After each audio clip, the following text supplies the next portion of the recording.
இன்னைக்கு வெந்தயம் பருப்பு செய்ய போகிறேன். முதல்ல தோரம் பருப்பு ஊற வைக்கணும். நெக்ஸ்ட்டு தக்காளி,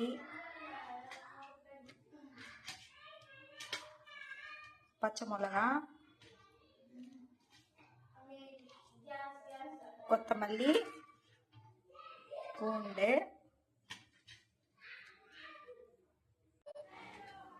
வெந்தயம் கட் பண்ணிட்டு நல்லா வாஷ் பண்ணிட்டு எல்லாமே இதில் போடணும். நெக்ஸ்ட்டு ஒரு துண்டு புளி போடணும், கொஞ்சம் மஞ்சள்தூள், ஜீரகம், கொஞ்சம் மிளகுத்தூள், ஒரு அளவுக்கு தண்ணி போடணும். நெக்ஸ்ட்டு குக்கர் மூடி போடணும். ஸ்டவ்வில் வச்சுட்டு ஒரு 4 விசில் வரணும்.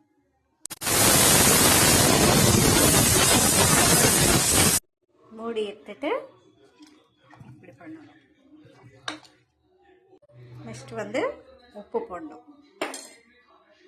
உப்பு போட்டு நல்லா கட்டியாக இருந்துச்சு, சரி சொல்லிட்டு கொஞ்சம் தண்ணி போட்டேன். உங்கள் இஷ்டம், தண்ணி போனாலும் போட்டுக்கோங்க, இல்லைன்னா ரிமூவ் பண்ணிக்கோங்க. ஓகேவா? நெக்ஸ்ட்டு தாளிப்பு போடலாம். ஃபஸ்ட்டு ஆயில் போட்டு மூடி ஆயில் போடணும். ஆயில் சூடாயிடுச்சு. ஃபஸ்ட்டு கடுகு போடணும். நெக்ஸ்ட்டு ஜீரகம்,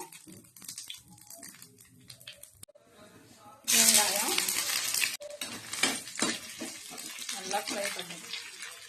நெக்ஸ்ட்டு காஞ்ச மிளகா, தக்காளி கொஞ்சம் லைட்டாக வேக வைக்கணும். கொஞ்சம் பூண்டு போடணும்.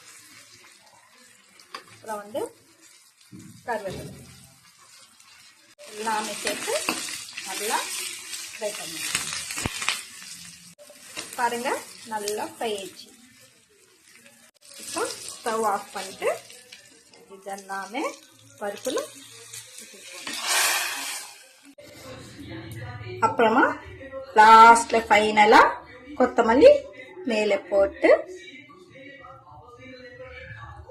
ரெடி ஆயிடுச்சு வெந்தயம் பருப்பு. ஓகே கைஸ், என் சேனலுக்கு ஷேர் பண்ணுங்க, லைக் பண்ணுங்க, சப்ஸ்கிரைப் பண்ணுங்க. ஓகே, அஸ்ஸலாமு அலைக்கும்.